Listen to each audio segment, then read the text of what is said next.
मेरा नाम मोहम्मद अतीक कुरैशी, डॉक्टर मोहम्मद अतीक कुरैशी, और मैं lecture in commerce government Gujarati college, और यहाँ मैं BCom1 को अकाउंटिंग पढ़ाता हूँ। ये मेरा छोटा सा इंट्रोडक्शन है। आज जो हम टॉपिक कवर कर रहे हैं वो है cash book. Cash book basically हम जानते हैं कि कैश बुक हर अकाउंटिंग सिस्टम की ज़रूरत होती है, और हर जगह जहाँ पर भी ऑर्गेनाइजेशन में अकाउंट्स, इवन ऑर्गेनाइजेशन में अकाउंट्स बनाए जाते हैं तो वहाँ पर कैश बुक की कंपलसरी। कैश बुक है क्या बेसिकली? क्योंकि हम पीछे बैकग्राउंड में पूरा अकाउंटिंग साइकिल पढ़ चुके हैं तो हम जानते हैं कि कैश बुक बेसिकली उसको 4 अकाउंट्स का बेसिकली मजमूआ है। वो 4 अकाउंट्स कौन कौन से हैं हम इसको आज यहाँ देखते जाते हैं। सबसे पहले हम देखते हैं यहाँ पर that is discount allowed, cash account और बैंक अकाउंट। ये हो गए 3 account, discount allowed, cash account, bank account. जिस तरह कैश अकाउंट पर डेबिट होता है उसी तरह से कैश अकाउंट पर ये साइड बेसिकली क्रेडिट है, और जिस तरह से बैंक अकाउंट का डेबिट होता है उस तरह से ये साइड इसका क्रेडिट है। डिस्काउंट अलाउड से हमें मालूम है कि अकाउंटिंग सिस्टम में सिर्फ डेबिट होता है, और जो क्रेडिट होता है बेसिकली वो होता है डिस्काउंट रिसीव। तो इस तरह से हम नोट करते हैं, जैसे मैंने पहले बताया कि ये 4 T अकाउंट्स का एक तरह से कंपाउंड होता है, that is discount allowed, cash, bank and discount receive. यानी अगर हम जर्नलाइजिंग की तरफ जाएं, जर्नलाइजिंग को जज करें तो उसमें अगर कहीं पर भी कैश डेबिट हो रहा है, क्रेडिट हो रहा है, बैंक डेबिट हो रहा है, बैंक क्रेडिट हो रहा है, या डिस्काउंट अलाउड डेबिट हो रहा है या डिस्काउंट रिसीव क्रेडिट हो रहा है, वो ट्रांजेक्शन तो कैश बुक में आ सकती है। इसके अलावा बाकी कोई भी ट्रांजेक्शन इसमें नहीं आएगी। जैसे कि अगर हम फॉर एग्जाम्पल एक ट्रांजेक्शन सोचते हैं कि purchase debit, cash account credit, तो कैश अकाउंट क्रेडिट तो यहाँ से हो जाएगा लेकिन परचेज डेबिट नहीं होगा, यानी यहाँ पर परचेज की एंट्री एज सच नहीं आएगी बल्कि कैश अकाउंट में से क्रेडिट आएगा। सो कैश बुक में basically 4 T accounts, 4 ledger accounts को मिलाकर कंबाइन करके बनाया जाता है। इसको हम 6 कॉलम कैश बुक भी कहते हैं। यहाँ पर कौन कौन से कॉलम आएंगे? डेट, पर्टिकुलर्स, और यहाँ पर इसी तरह से date,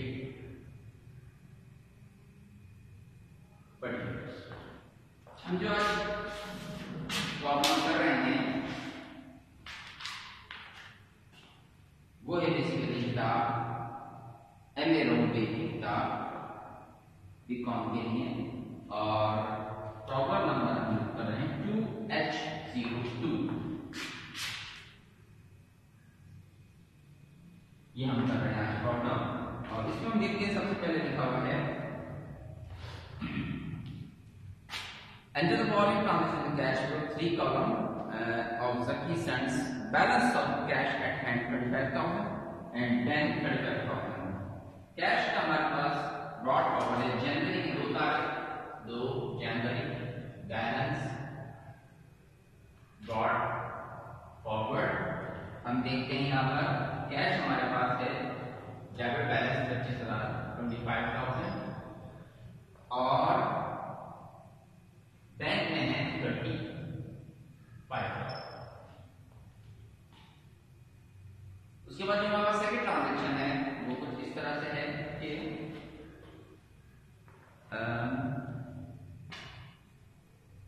receive cash from Daud rupees 12,000 and allowed him discount 160 rupees. Received cash from Daud 12,000 and allowed him discount rupees 160। हमने 12,000 रुपीस जो है वो दाऊद से रिसीव किए हैं और उसको डिस्काउंट अलाउ किया है 160। तो इसकी अगर हम जर्नलाइजिंग करते हैं तो अब ट्रांजैक्शन बनेगी cash account debit 12,000, discount allowed debit 160, और अकाउंट रिसीवेबल डाउन क्रेडिट हो जाएगा 12,160 रुपीज से। अब हम देखते हैं यहाँ पर आपको डेबिट में डिस्काउंट मौजूद है, कैश मौजूद है, बैंक मौजूद है, लेकिन अकाउंट रिसीवेबल डाउन मौजूद नहीं है। तो हम कैश की और डिस्काउंट की एंट्री को हम करेंगे, दैट इज जनवरी 3 जनवरी, और हमने कैश लिखा 12,000, डिस्काउंट अलाउड 160, और क्रेडिट जो हो रहा है हमारा that is account receivable down, तो उसको हम यहां पर ऐसे रेफरेंस लिखेंगे, अकाउंट रिसीवेबल डाउन। तो बेसिकली ये जो यहां पर पर्टिकुलर्स लिख रहे हैं, ये एक तरह का हमारा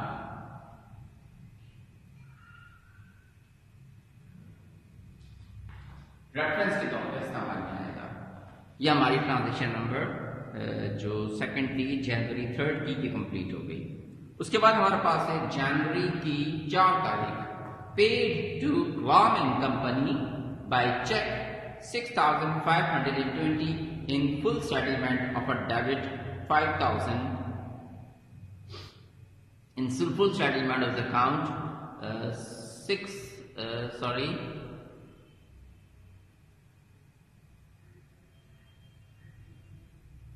7,000 paid to Ghulam and Company by check 6,520 in full settlement of his debit account 7,000 जो है बेसिकली यहाँ पे लिखा हुआ है।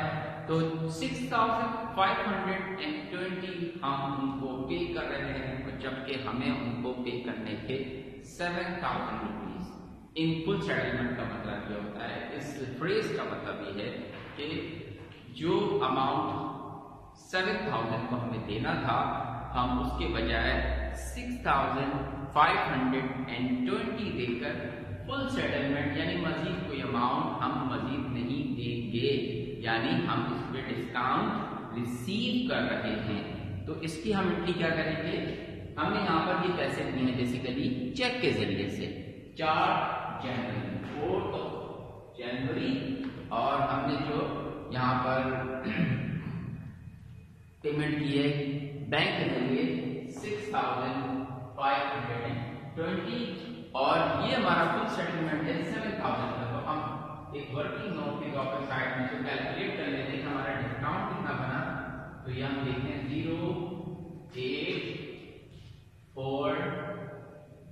480 का डिस्काउंट हमने रिसीव किया, तो ये आपका हो गया 480, और हम कर रहे हैं बेसिकली अकाउंट, क्योंकि इसको हमें पे करने हैं, तो ये हमारा एक तरह का अकाउंट पेएबल है, और इस बंदे का नाम है ये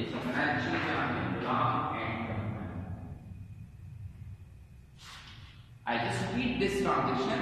इसमें लिखा हुआ है pay to Ghulam and company by cheque full settlement of debit account of 7,000 rupees. 7,000 के अगेंस्ट हमने पेमेंट की उसको 6,520 की है, बाकी जो पैसे हमने नहीं दिए वो हमने डिस्काउंट रिसीव कर दिया। इन दोनों को हमने चेक किया तो पता चला कि 7,000 की हमने उसको फुल सेटलमेंट कर दी है। उसके बाद 5 तारीख को हमारे पास एंट्री है 5 जनवरी, sales on cash 7,500 and by cheque 2,000। हमारी सेल्स ऑन कैश हुई है, और इसके अलावा हमें चेक पे पैसे रिसीव हुए हैं। 5 जनवरी जब हम इस तरह एंट्री करते हैं तो कैश अकाउंट या बैंक अकाउंट डेबिट करते हैं और सेल्स अकाउंट क्रेडिट करते हैं। तो ये जब डेबिट हो रहा है तो हमारे यहाँ पर आ जाएगा, दैट इज डेट है हमारे पास 5 जनवरी। 5 जनवरी कैश अकाउंट हमारे पास यहाँ पर डेबिट होगा। I repeat, sales on cash 7,500 and by cheque 2,000। 7,500 हमारे पास कैश में आ गए, और बैंक में हमारे पास 2,000। क्योंकि कैश अकाउंट डेबिट हो रहा है और बैंक अकाउंट डेबिट हो रहा है, उसके अगेंस्ट सेल्स अकाउंट क्रेडिट हो रहा है, तो हम यहाँ पर रेफरेंस के तौर पर लिख देते हैं सेल्स। अगली ट्रांजेक्शन हम करते हैं paid into the bank 6,200 including paid into the bank 6,200। ये हमारे पास 6 तारीख की है एंट्री। 6 तारीख को हमने जो हमारे पास कैश पड़ा हुआ था उसमें से 6,000 रुपए लेके हम बैंक अकाउंट में जमा करा कर आ गए। तो इसका मतलब क्या हुआ कि बैंक अकाउंट डेबिट हो गया और कैश अकाउंट क्रेडिट हो गया। तो हम दोनों जगह से एंट्री होगी।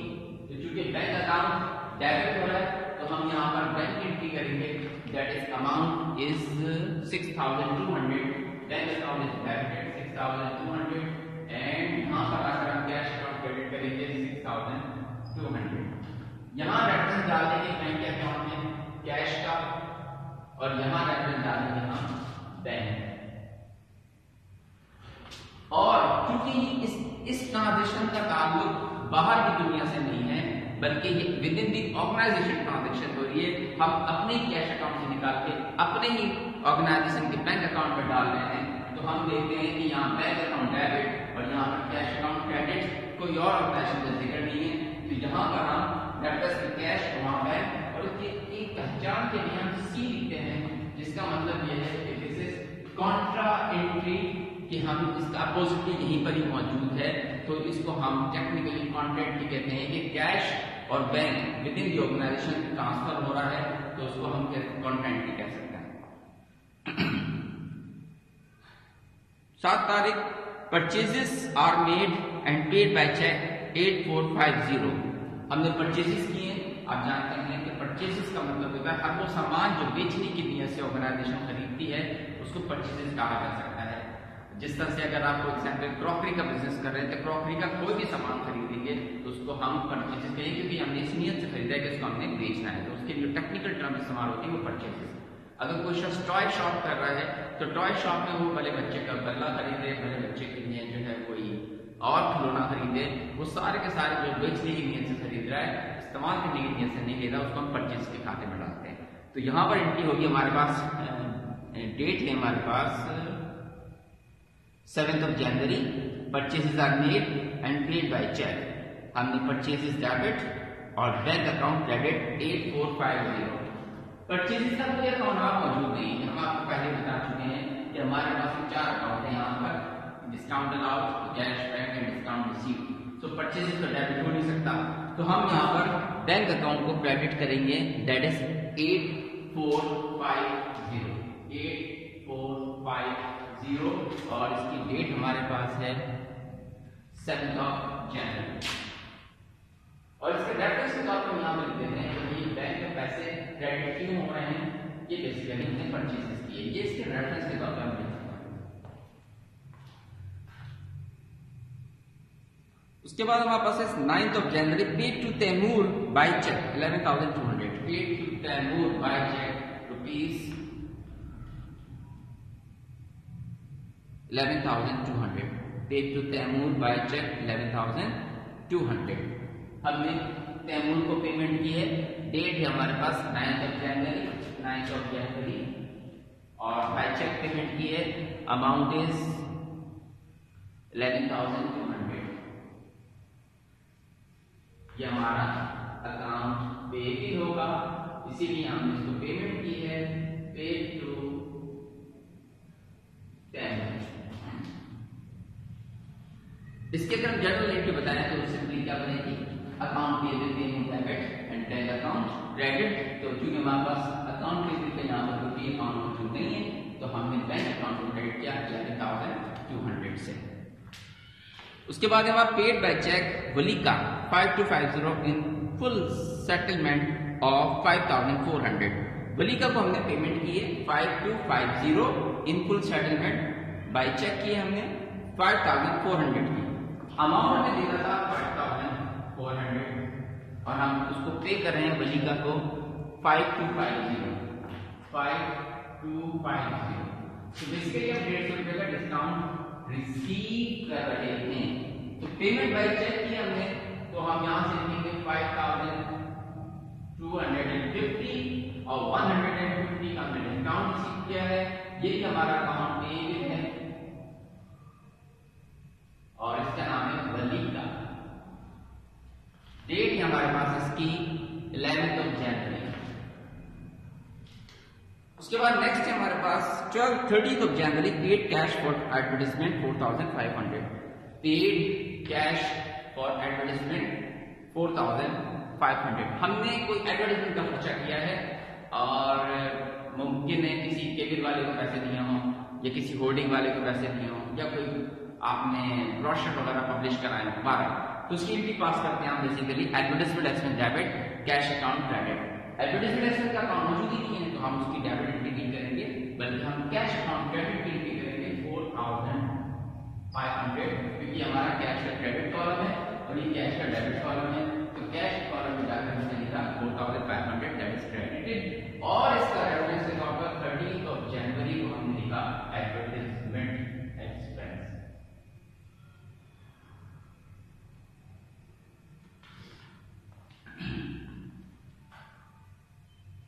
उसके बाद 14th of January deposited a bill 12,600 in bank for collection. Bank credit amount with rupees 12,480 and debited 120 as collection charges. कोई बिल रिसीवेबल था तो बिल जो है हमने बैंक के पास रखवा दिया कि जनाब हमारे बिहाफ पे आपने कलेक्शन करनी है बाद में और हमें फौरन से पैसे प्रोवाइड कर दीजिए।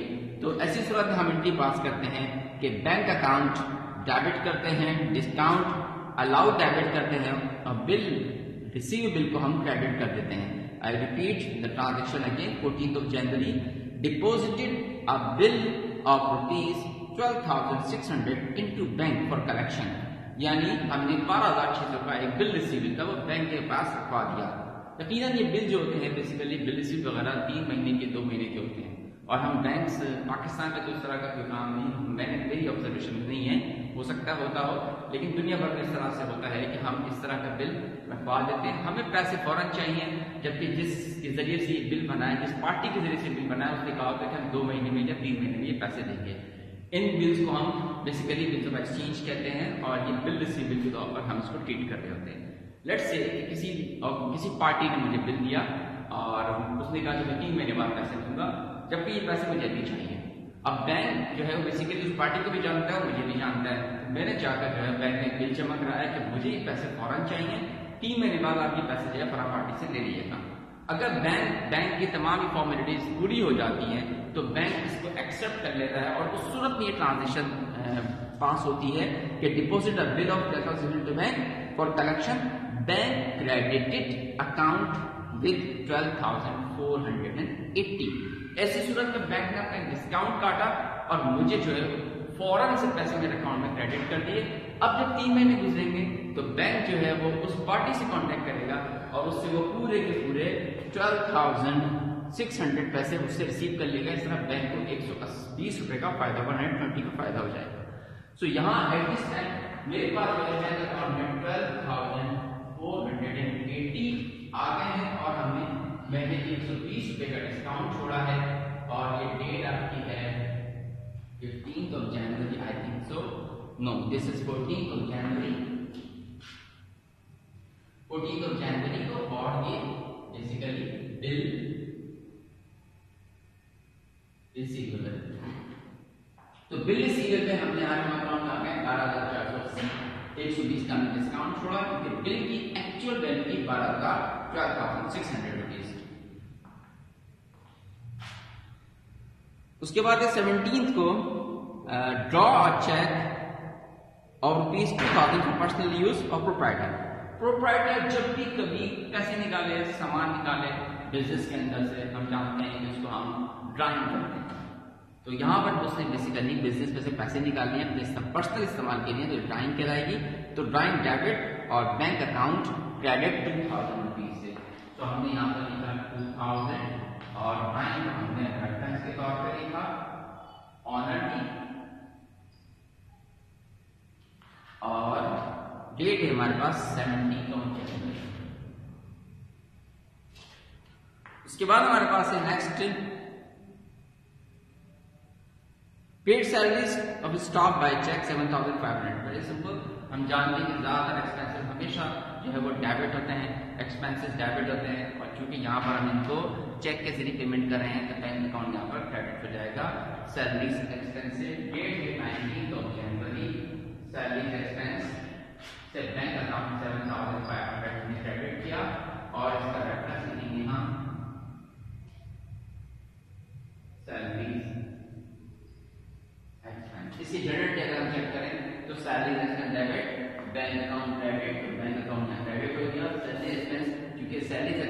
इंटरेस्ट का हमने यहाँ पर टी अकाउंट नहीं बनाया हुआ, तो हम एज ए रेफरेंस यहाँ पर लिख देंगे सैलरीज एक्सपेंस।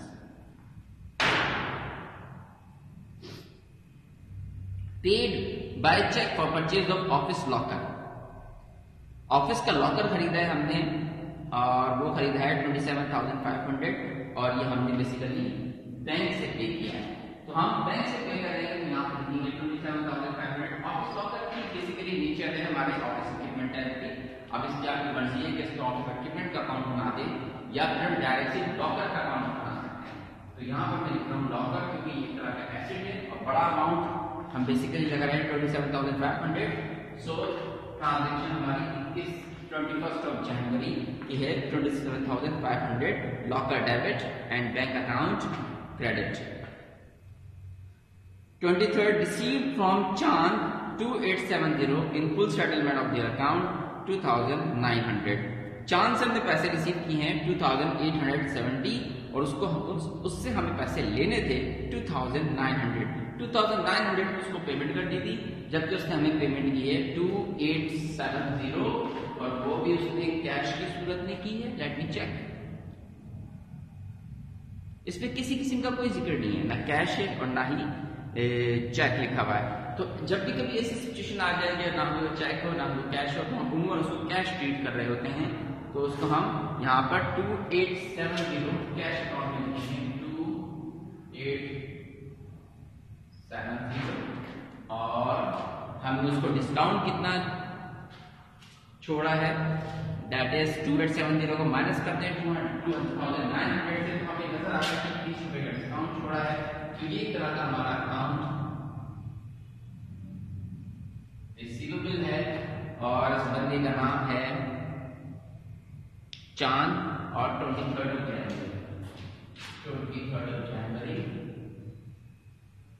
चांद से हमने पैसे रिसीव किए 2,870 और इस पर डिस्काउंट हमने छोड़ा है 30%। बेसिकली 2,900 की अमाउंट रिसीव करनी थी, जो उसने हमें इतनी अमाउंट की तो अकाउंट रिसीव इस तरह का फुल सेटलमेंट करनी 2,900 की डिस्काउंट की सूरत में। 25 तारीख हमारे पास deposited into the bank 10,000 rupees. Bank में पैसे डिपॉजिट कर दिए तो यहाँ बैंक अकाउंट डेबिट कर देंगे 10,000 और कैश अकाउंट यहाँ से क्रेडिट कर देंगे 10,000। बैंक अकाउंट डेबिट तो यहाँ पर से रेफरेंस आ जाएगा कैश और यहाँ से रेफरेंस आ जाएगा बैंक। ये हम पहले कर चुके इसी यूनिट की, तो ये कॉन्ट्रैक्ट ये थी कि ये विद इन दी ऑर्गेनाइजेशन हो रही है और इसकी डेट है 25th of January। इस महीने की ट्रांजेक्शन कंप्लीट हो गई। अब हमें अगला स्टेप क्या करना है? हमने सबसे पहले काम ये करना है कि हम जानते हैं कि हमारे पास जो है वो कैश बैंक अमूमन 90% चांसेस ये होते हैं, बल्कि 99% तो उसका डेबिट साइड का बैलेंस आता है। बैंक का अकाउंट में माइनस में जा सकता है क्योंकि बड़ी ऑर्गेनाइजेशन को जो है बैंक बात ओवरड्राफ्ट भी कर देता है, लेकिन अमूमन देखा ये गया है कि उसका डेबिट साइड बैलेंस आता है। बहरहाल हम आहिस्ते आहिस्ते स्टेप बाय स्टेप इसको क्लोज करना शुरू करते हैं। डिस्काउंट अलाउड जो है वो हमने कुछ नहीं करना, सिंपली इसको यहां पर बैलेंस करते हैं, इसको जमा करते हैं 0 6 6 11 6 and 5 11 1 2 and 3 310। इसी तरह डिस्काउंट रिसीव को भी हम यहाँ पर कुछ नहीं करना, सिर्फ इसको जमा करना। अभी इसको हम आगे चल के बताते हैं हमने इसका क्या करना है। 0 3 6। अब हम देखते हैं मैंने आपसे बताया कि बेसिकली कैश अकाउंट 100% उसका जो बैलेंस होगा वो डेबिट साइड में ज्यादा होगा। उसकी रीजन ये है कि पैसे होंगे तो खर्च होंगे, तो कभी भी कैश अकाउंट माइनस में नहीं जाता और उसकी हैवी साइड बेसिकली कैश की होगी और उसमें पैसे यहाँ पर बेसिकली कैश में कम होंगे। तो पहले हैवी साइड को हम बेसिकली बैलेंस कर लेते हैं। तो ये हमारे पास है, एक लाइन छोड़कर हम लिखेंगे 0 7 0 0 5 8 and 5 13 22 13 plus 3 1 6 7 8 and 7 15 and 2 7 1 3 4 47,370 जो यहाँ पर बिल्कुल इसकी सीधी लाइन है उसको हम यहाँ 47,307 यकीनन ये अमाउंट 47,370 नहीं है, ये हम भी जानते हैं और आप भी जानते हैं कि नहीं होगा, लेकिन हमने क्यों लिखा है यहां निकालेंगे इसका बैलेंस क्या लिखना है, इसको जमा कर लेते हैं रफली थोड़ा सा, चूंकि कैलकुलेटर मेरे पास पता नहीं है, हम इसको वैसे जमा करते हैं 0 0 0 0 इसको यहां लिख देते हैं, ये आसानी के लिए 2 and 5 7 7 and 5 12 2 1 6 10 5 6 के नीचे से एक मिला हमें वहां से 6 10 12 14 and 10 24 2 8 and 16 17 22 24 and 7 31 38 3 4 5 6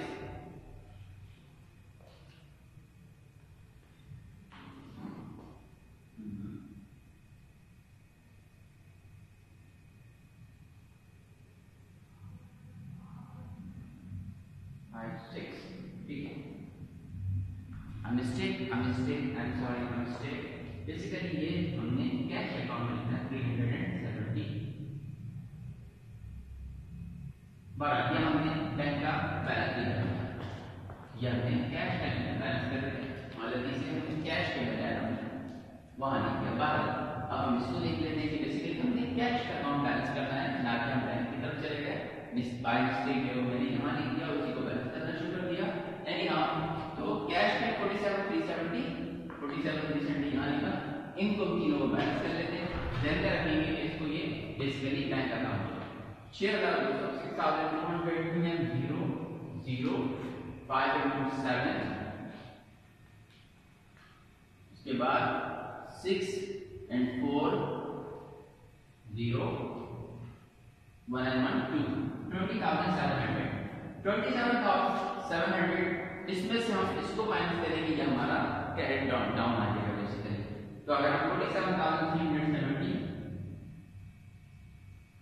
0 7 6 6 2 ये हमारा फिगर आ गया 26,670। ये कैरेट डाउन उठाकर हम नेक्स्ट मंथ के लिए that is 1st of February balance brought forward cash account में हमारे पास पैसे पड़े हैं 26,670। पॉइंट इज दैट कि ये हमारे पास पैसे मौजूद थे और इस महीने के अंदर शुरू में हमारे पास ये पैसे मौजूद थे, कैश मौजूद था, और हमने फिर मुख्तलिफ कैश है वो आता भी गया और जाता भी रहा। राइट नाउ अब हमारे पास इतने पैसे मौजूद हैं। इसी तरह से हम बैंक को भी बैलेंस कर लेते हैं। बैंक में ऑलरेडी बाय मिस्टेक हम बैलेंस कर चुके हैं कि हमारा 68,420 है। मैं कंफ्यूजन था भी देता हूँ ताकि ये गलत दोबारा ना करें। ये हमारा बैंक का अकाउंट में ये पैसे यहाँ पे हमने क्रेडिट किए, इसको देख लेते हैं ये कितना बन रहा है 0 8 0 0 2 and 4 6 5 6 7 7 and 6 13 14 15 5 1 4 5 6 7 8 85,600। ये फिगर हम यहाँ लिखेंगे 85,680। इसमें से इसको माइनस कर लें, हम बाय मिस्टेक जो है जब कैश अकाउंट बैलेंस कर रहे थे तो हमने ये इसको बैलेंस कर लिया था, ये तमाम मिलाकर जिसके लिए ये फिगर आ रही है। तो हम इसमें से इसको माइनस कर देते हैं, दैट इज 85,680। जब हमने इसको माइनस किया 0 6 2 7 1 17,260। ये हम नेक्स्ट मंथ के उसमें फॉरवर्ड कर देते हैं 17,260। Point is that bank account जब स्टार्ट हुआ था इस महीने की शुरू में 35,000 हमारे पास पैसे मौजूद थे बैंक अकाउंट के अंदर। इस पूरे महीने में ये पैसे आए बैंक अकाउंट के अंदर और उस पूरे महीने में ये पैसे सारे क्रेडिट हुए यहाँ इस जगह। हमने क्या किया, इस टोटल से बैलेंस किया कि भाई टोटल फिगर बन रहा है इस महीने का और ये वो फिगर है जो यहाँ से यहाँ तक जो हमने टोटल निकाला 68,420। इन तमाम को हमने जो टोटल कलेक्शन की 85,000 में से 68,000 को माइनस किया तो हमारा बेसिकली ये पैसे बचे इस महीने के एंड में 70,260। तो हमने नेक्स्ट मंथ के स्टार्ट में 1 फरवरी हमने इसको फॉरवर्ड कर दिया। तो नेक्स्ट मंथ के शुरू में कैश अकाउंट में इतने पैसे पड़े हैं और बैंक अकाउंट में इतने पैसे पड़े हैं। इनका क्या करेंगे, ये है basically discount allowed and discount receive. ये अपने प्रॉपर अकाउंट में ट्रांसफर हो जाएंगे और इनका बेसिकली अकाउंट नंबर वहां पर मौजूद होता है, उसको वहां पर ट्रांसफर कर देते हैं। So this is the cash book and this is the end of this lecture. Thank you very much. Thank you.